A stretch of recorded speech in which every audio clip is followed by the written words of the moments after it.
Here that I'd like to point out all of the good things that are happening. Rhythm. You hear all the rhythm going on?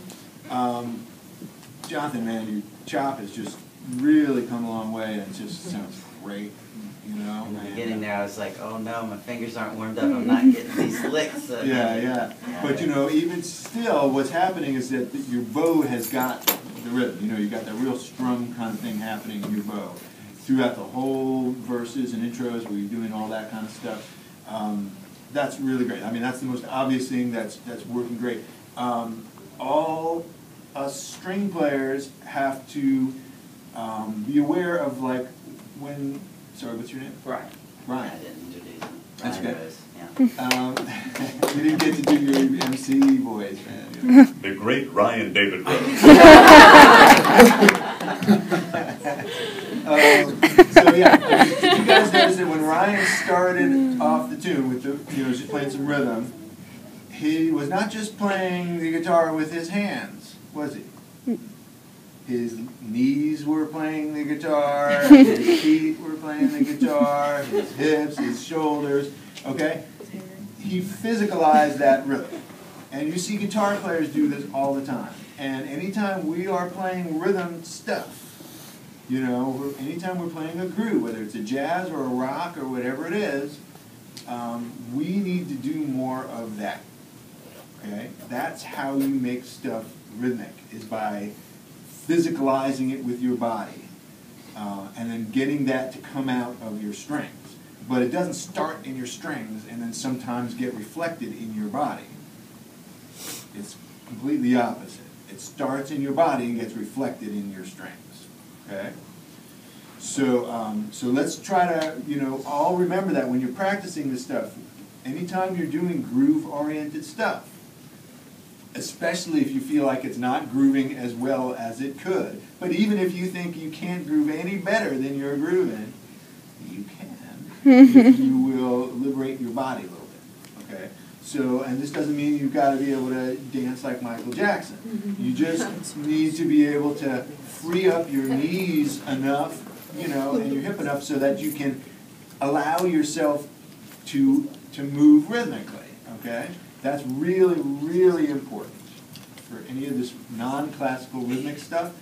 And do I dare say, and I think Ms. Small would back me up on this if she were here, even for your classical stuff, you should not be standing still. And I remember just a couple months ago I saw an article in Strings magazine, some classical teacher saying how, you know, how important it is to try to get your students to not sway to the music because it's so distracting. And they should be moving from foot to foot. Keep your feet planted and play your piece. I'm like, OMG. That is you could not give worse advice to a string player. And this is in a national publication. So there is a lot of bad information about that. And if you grew up like I did, where your teacher told you don't tap your foot and don't, you know, turn your body to the music or something like that, ignore it. Smile and nobody here will ever tell you that because Miss Small won't tell you that. So you guys are safe. But save other string players out there if they have, you know, no, you're supposed to move. Okay? You are supposed to move, especially if you're playing anything rhythmic, you know, whether it's Mozart, Bach, or whatever. So, other good things happening. Good, you know, bouncing around and playing around the vocal very well. You've definitely got that happening where you never seemed like you were getting in the way of the vocal, but even though you were playing quite busy stuff sometimes, but mostly that's because he was playing a lot of rhythmic stuff. Now you can take a bunch of percussionists and stack them, you know, stack all their parts up, and it will still work because they're all playing rhythmically, and they're all going to interlock, and nobody is going to be really stepping on somebody else, as long as they're all kind of playing different things. It's when you start doing melodic stuff that you can interfere with a voice. And you were going in and out of that very nicely, but what was happening was most of what he was doing was rhythmic in nature. A lot of this kind of strum, kind of chopping, bowing. And so it's just supporting what the guitar is doing. We could have 10 people doing that, and it would still support the vocal. It would not get in the way of the vocal, okay? Everybody understand the difference between that rhythmic approach and a melodic approach?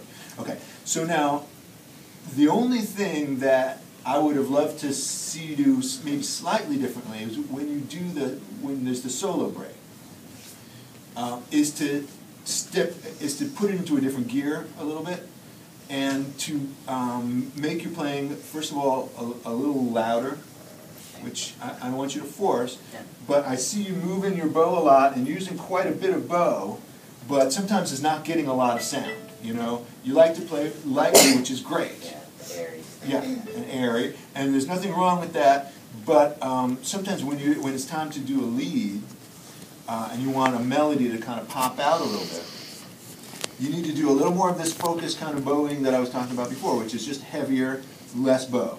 You know, so instead of playing like a, you know, it might be a,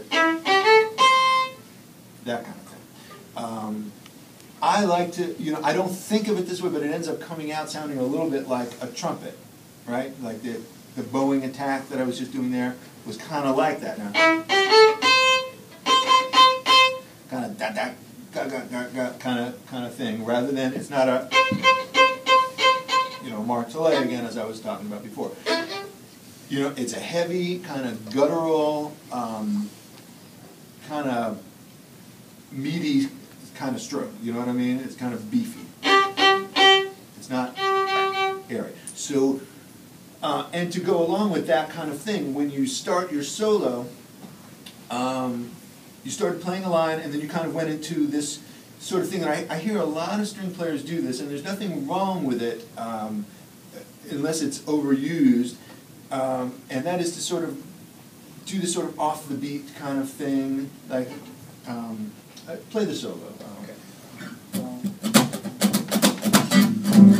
Started playing like, you know, like started doing like, right? Except you weren't doing it quite in a group. You were somewhere between doing a rhythmic thing and knowing that you were sort of playing lead, so you were sort of doing like a, you know, there was sort of these slow things across the beat, which are very interesting and very cool, and there's nothing wrong with that, and they're rhythmically interesting. But be careful that it doesn't get too much of that and not enough sort of on the beat kind of stuff, especially when it's a moment to step out. You don't want to step out because it's almost like you're sort of doing like this, sort of a 1 foot kind of thing, which is kind of nice every once in a while to mix that up. But you kind of want to step out with both feet on the ground and kind of like do something that's more earthbound a little bit at the beginning of your solo. So like, can you come out of whatever, you come out of the chorus, I think, right, into the solo? Right.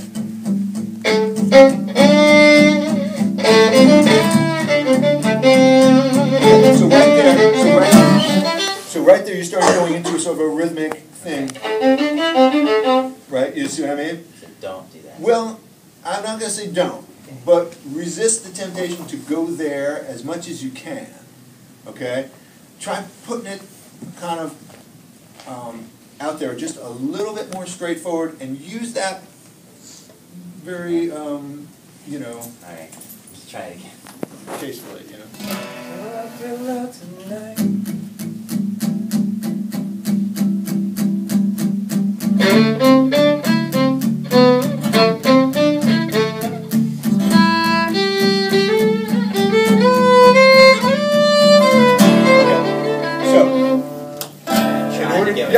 No, you are, I know. And in order to kind of get the feel for this, rather than just trying to play on the beat, think of a lyric. Think of saying something, actually, physically saying something to people, okay? Like, you know, whatever. I'm going to make you dance tonight, or something like that. Whatever, you know, just thinking of something like, you want to, whatever you kind of, okay. So the idea being that you want to play rhythmically in a more straightforward way.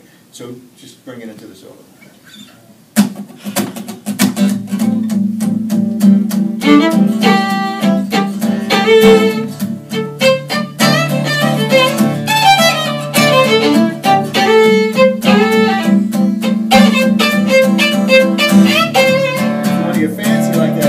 start to do that because you've already established like,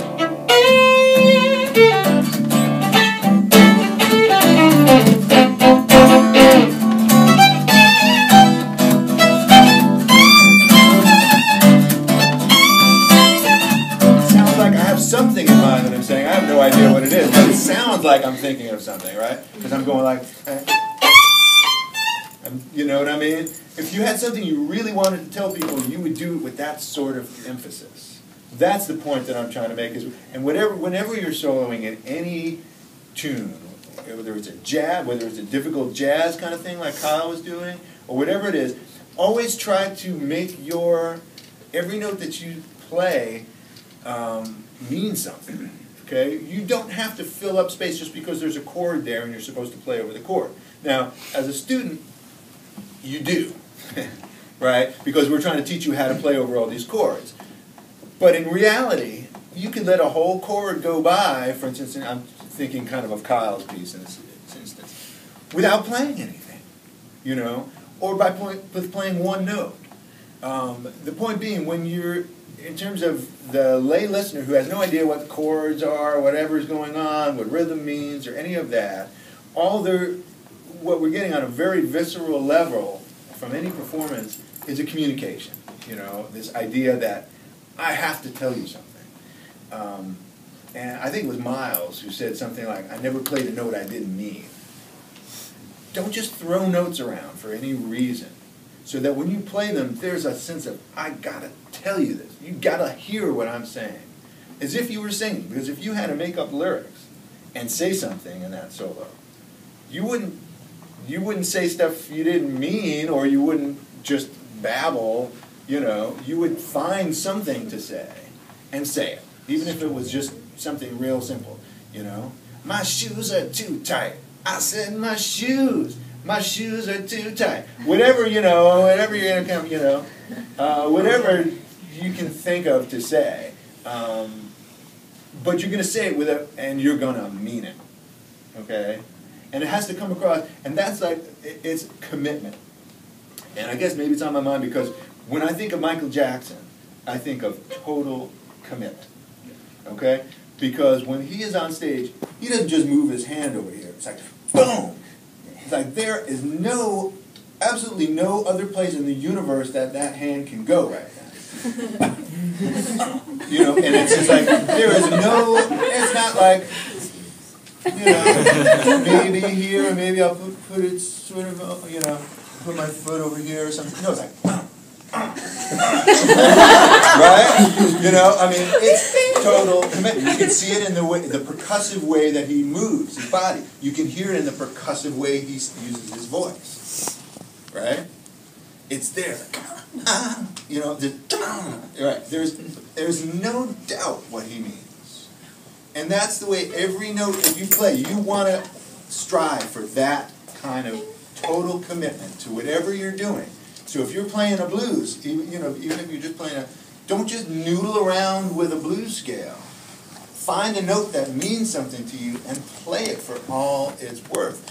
I was just heard Mick Jagger talking about a harmonica solo he took on "Gimme Shelter," and it's it's two notes, and he said, yeah, it just kind of shows you what you can do with two notes.